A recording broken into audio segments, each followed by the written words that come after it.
Hello বন্ধুরা, আমি অনু update with অনু চ্যানেলে তোমাদের স্বাগত। আমি চলে এসেছি কথা সিরিয়ালের আপডেট নিয়ে। কথা সিরিয়ালে তো দেখা যাচ্ছে যে জয়দেব বিশ্বাস এবি আর কথার পাতা ফাঁদে পা দিয়ে ফেলেছে। কি হয়, তিমির একটা দলিল বানিয়ে নিয়ে যায়, যেটা দেখে জয়দেব বিশ্বাস ভাবে যে গুহ ফার্মাসিউটিক্যাল আমার হয়ে গেছে। তাই সে আর ওই পার্টির খাবারের দায়িত্ব নিয়েছে এবিরা, নাচ গানেরও দায়িত্ব নিয়েছে এবিরা। তাই পার্টি জমে উঠেছে। সেখানে দেখা যাচ্ছে চিত্রা মিহিরও আসছে। চিত্রা তো অবাক, আমাদেরই তো কথা ছিল সেইটা জয়দেব বিশ্বাসের কাছে বিক্রি করার। আমাদের পরিবারের কে এই কাজটা করে ফেললো সেইটা জানতে যে আমাদের ওই পার্টিতে যেতে হবে। এই দিকে আবার শশীভূষণ গুহ জানতে পেরে গেছে যে তার গুহ ফার্মাসিউটিক্যাল বিক্রি হয়ে গেছে। তাই সেও সমীরকে নিয়ে এসেছে। এসে মিহিরের বউকে দেখে অবাক হয়ে গেছে, কিন্তু তারা সঙ্গে সঙ্গে কথাটা ঘুরিয়ে দেয় যে আমাদের কোম্পানি বিক্রি হয়ে গেছে, কে করলো সেই সব জানতে হবে না। সেই চিন্তায় আমরা এখানে চলে এসেছি। এদিকে দেখা যাচ্ছে পার্টি তো খুব ভালোই চলছে। এইদিকে জয়দেব এত ড্রিঙ্ক করে ফেলেছে যে সে নেশার ঘোরে চলে গেছে। এইদিকে কথা নীলাদ্রি মিলে জয়দেব বিশ্বাসের রুমে গেছে প্রমাণ জোগাড় করতে, কিন্তু জয়দেব বিশ্বাসের ফোনেই রয়েছে প্রমাণ। ফোনের লক খুলতে হবে। জয়দেব বিশ্বাস এরপর রুমে আসছে। এখন এবি ভাবছে যে কথা আর নীলাদ্রিও তো ওই রুমে আছে, ওদেরকে বাঁচাতে হবে। তাই এবিও জয়দেব বিশ্বাসের পেছন পেছন আসে আর বলে প্রেসের লোকেরা আপনার সাথে কথা বলতে চাইছে, দয়া করে আপনি চলুন। এই সব বলে বলে তা একটা আঙুল নিয়ে ওই ফোনের ওপর রাখে আর তো লকটা খুলে যায় আর সমস্ত প্রমাণ কথার হাতে চলে আসে। এরপর দেখা যাচ্ছে যে শশীভূষণ গুহর সাথে জয়দেব বিশ্বাসের কথা কাটাকাটি চলছে। এইদিকে তিমিরকেও শশীভূষণ গুহ খুব ভুল বুঝছে, বলে কিনা ওর জন্যই আজকে এত কিছু হয়েছে।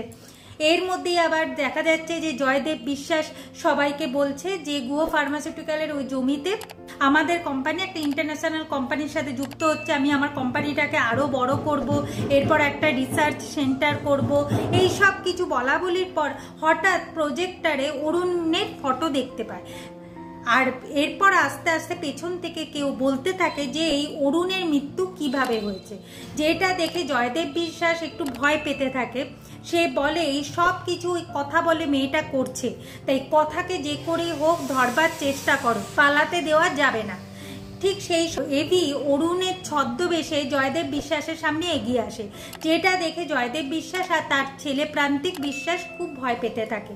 এরপর ভয় পেয়ে সমস্ত সত্যিটা জয়দেব বিশ্বাস বলে ফেলে, আর যেটা রেকর্ড করে রাখা হয়েছে। এরপর দেখতে পায় যে অরুণ বেঁচে নেই, অরুণের ছদ্মবেশে এসেছিল এবি। আর এইসব দেখার পর প্রান্তিক আর এবির মধ্যে একটু ঝামেলাও শুরু হয়ে যায়, কিন্তু জয়দেব বিশ্বাসের তো বাঁচার পথ নেই, কারণ সমস্ত প্রমাণ রেকর্ড করা আছে। এদিকে প্র্যাটিকে বলে দেওয়া হয়েছে, প্র্যাটি পুরো পুলিশের টিম নিয়ে চলে এসেছে। আর এর মধ্যে তো আমরা দেখতে পেয়েছি যে প্র্যাটি প্রমাণ জমা দেওয়ায় চাকরিটা সে ফিরে পেয়েছে। আর এরপর সে অ্যারেস্ট ওয়ারেন্ট নিয়ে জয়দেব বিশ্বাসকে অ্যারেস্ট করতেও চলে এসেছে। আগামী পর্বে দেখা যাচ্ছে জয়দেব বিশ্বাস বলে যতই আমায় অ্যারেস্ট করো, গুহ ফার্মাসিউটিক্যাল কিন্তু আমার। তিমির বিশ্বাস বলে আপনি খুবই বোকা, আপনি মূর্খের জগতে বাস করেন। আপনি যে কাগজটা দেখেছেন সেটা নকল, গুহ ফার্মাসিউটিক্যাল গুহদেরই আছে, আপনার ওটা হয়নি। যেটা শুনে জয়দেব বিশ্বাস আরও রেগে যায়। অন্যদিকে এবি কথাকে বলে যে তোর মামার মৃত্যুর জন্য যারা দায়ী তাদের শাস্তি দিতে পারলাম। কথা বলে যে তার পাচক মশাই যদি তার সাথে না তাহলে কথা মামার খুনিদের শাস্তি দিতে পারত না। এভাবে আজকের পর্বটা শেষ হয়ে যাচ্ছে। আশা করি আজকের পর্বটা তোমাদের ভালো লাগবে।